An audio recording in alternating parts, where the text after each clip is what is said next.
আমি শওকত মোল্লার বলবো, বাপের বেটা যদি হও, মমতা ব্যানার্জির বলবো, অভিষেক ব্যানার্জির বলবো, যদি বুকের পাটা থাকে আর আপনারা সত্যতা যদি চান, বহুরূপী রূপ ধারণ না করে ভাঙড় এবং ক্যানিং পূর্বের মানুষের গণতান্ত্রিক অধিকার প্রয়োগ করার সুযোগ দাও।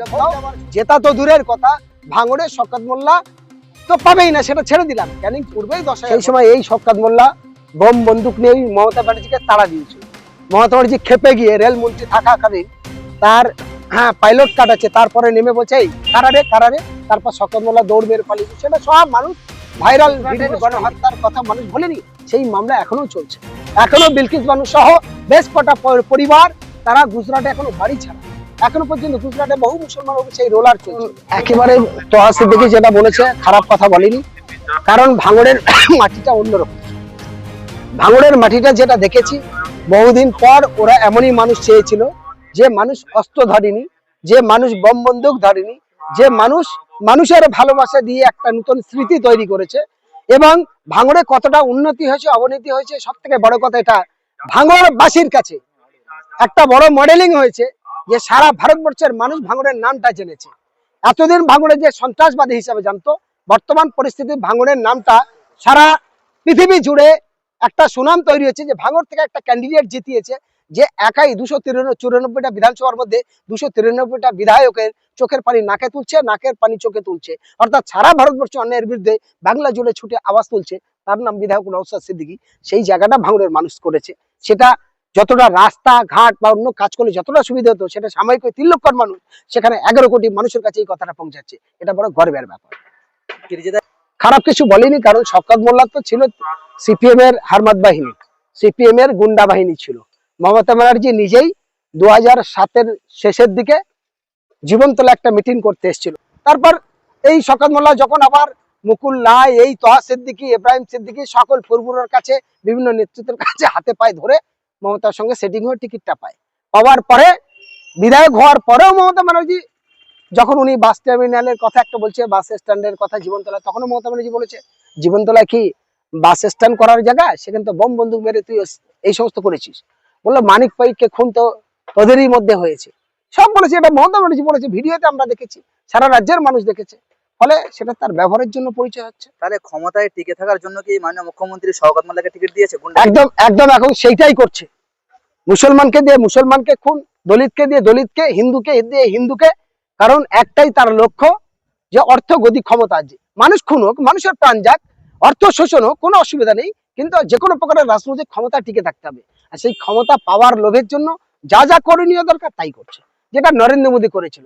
নরেন্দ্র মোদী গোটা ভারতবর্ষের টপ র্যাঙ্কের ক্রিমিনাল, গুগলে সার্চ করলে একসময় দেখা যেত, যার বিরুদ্ধে পার্লামেন্টে নিন্দনীয় বিল এসেছিল।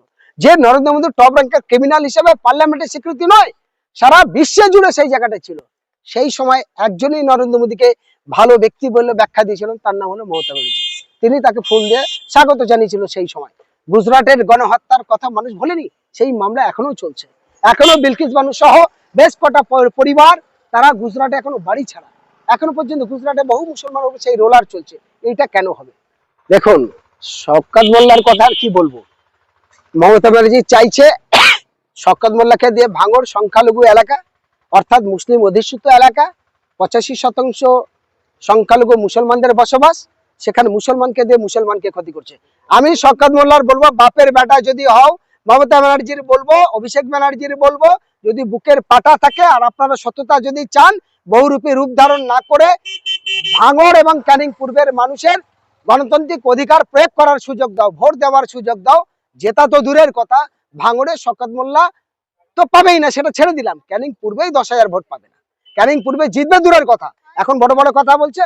আপনাদের মাধ্যমে অন ক্যামেরায় শওকত মোল্লার সঙ্গে আমি চ্যালেঞ্জ করতে চাই, মমতা ব্যানার্জি, অভিষেক ব্যানার্জি চ্যালেঞ্জ করতে চাই, ভাঙড় নয় শুধু ক্যানিং পূর্বে যদি অবাধ সুষ্ঠু নির্বাচন হয়, শওকত মোল্লা জিতবে পরের কথা, 10,000 ভোট যদি পায়, 10,000 ভোট।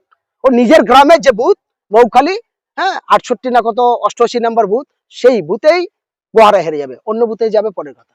আই এম চ্যালেঞ্জ পুরো একদম আপনাদের ক্যামেরার সামনেই। কিন্তু আপনি চ্যালেঞ্জ করছেন শওকত মোল্লা, ওদিকে তিনি চ্যালেঞ্জ করে বলছেন যে 2026 নির্বাচনে দেখিয়ে দেবো 1 লক্ষর অধিক ভোটে আমরা জিতবো। আরে বাবা, সে তো গতবারেই দেখিয়ে দিয়েছে, গতবারে অলরেডি ভাবে এসে সব মানুষ দেখে নিয়েছে, রাস্তায় বসে কাঁদছিল। আবার এবার রাস্তায় বসে কাঁদবে। একবার খালি অবাধ সুষ্ঠু নির্বাচনটা হতে দাও না, তাহলে বুঝতে পারবে শওকত মোল্লার বুকের পাটা কত দেখা যাবে। আরো একটা বলছি, মমতা ব্যানার্জি শওকত মোল্লা নিয়ে এত নাচানাচি করছে, শুধু একটা মুসলিম এমএলএ, একটা দলের একটা প্রার্থী, তার নিয়ে মাথা খারাপ হচ্ছে। বিজেপির ৭৭টা এমএলএ আছে, সেটা নিয়ে তৃণমূলের মাথা ব্যথা নেই, শওকত মোল্লার মাথা ব্যথা নেই। শওকত মোল্লার বুকের পাটা কেন, তুমি বনগার অবজারভার হয়ে দেখো, তাহলে বুঝবো তোমার বুকের পাটা আছে।